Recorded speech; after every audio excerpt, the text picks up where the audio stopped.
So if we change, starting with the business model and the incentives, then that's step one. So for example, we're a marketplace. So a marketplace business model is different than a retailer. When you see the prices on Balodana, I don't set those. Those are set by the makers.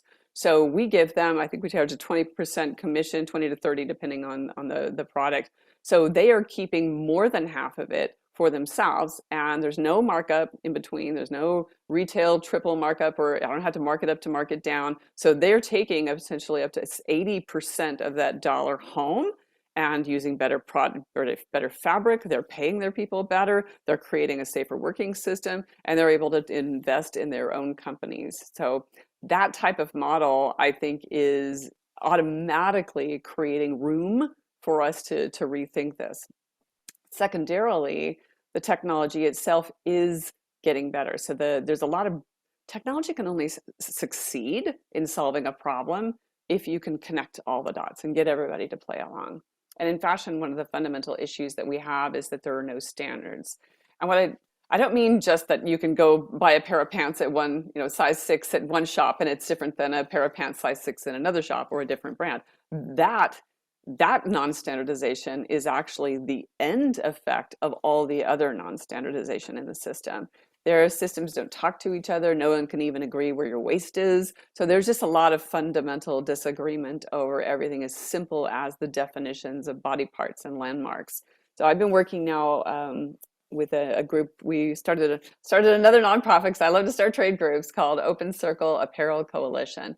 And we've been working in partnership with the IEEE, which is the International Engineering Standards Organization that helps to, they're the best in the world at building standards and getting them agreed upon and done correctly, and then ultimately enforced around the world so that people can connect their systems. There's a reason why your phone works and your TV works. It's because behind that, systems talk to each other because they've agreed upon standards. So we're in the process right now of creating standards and creating interconnectivity and talking with people worldwide who are right there on the cutting edge of fast tech, this burgeoning innovation excitement that I have right now is just seeing what I saw at the very beginning of the digital revolution for media and all things the internet. I'm seeing it now in fashion, which is that lots of ideas and people, very smart people, are coming in and asking questions. And a lot of people, interesting, I'm running into people who came from my industry, the old digital marketing industry. They're coming over to fashion tech because they see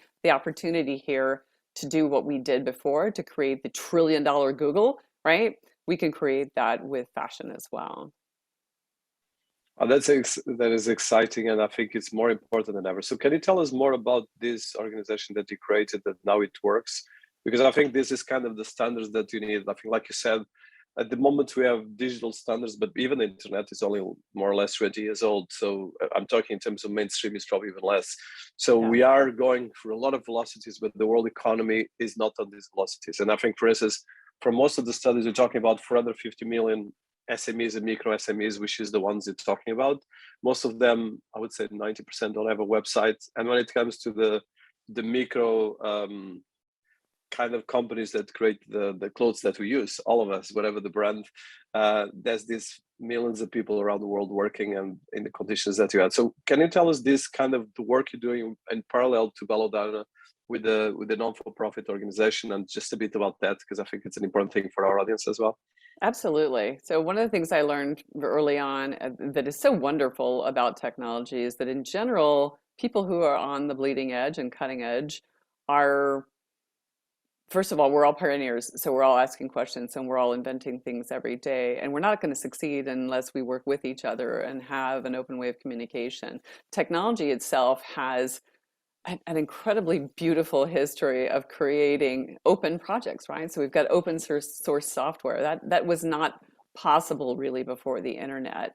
So when we look at the creating open standards and open communication in a way that still allows people to succeed economically and academically and to protect their IP and their patents and things like that, all of that has been established before and can be built upon now in digital technology applied to the fashion industry.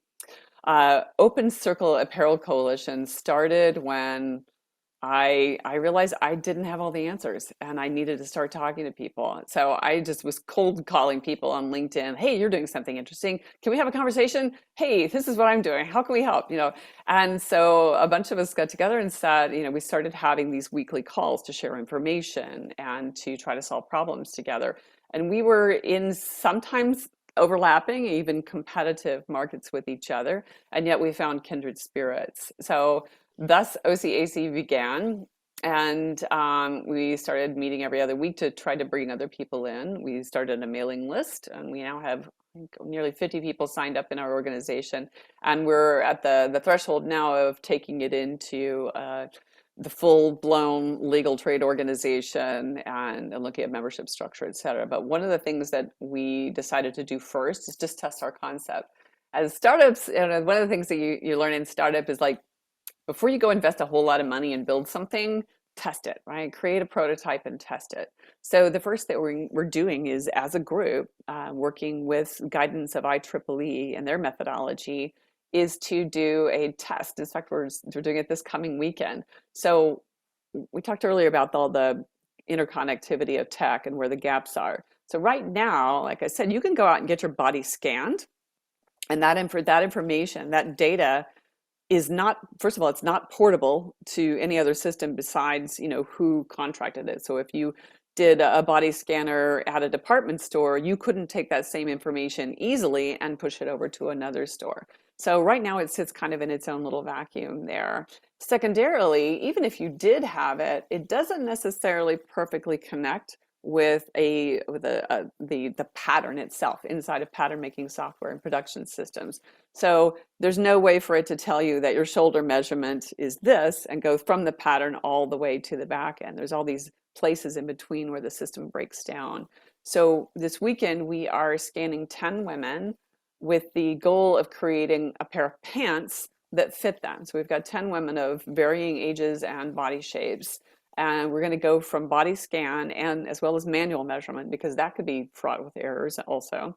So we're going to go from that all the way through to the production process and document the breakdowns and the connected points all along the way, going from 3D, which is your human living body, to then 2D, back to 3D in the pattern making process, and then into 2D again, into the cutting process, and then finally back to 3D when it becomes the final structured garment that you put on your body.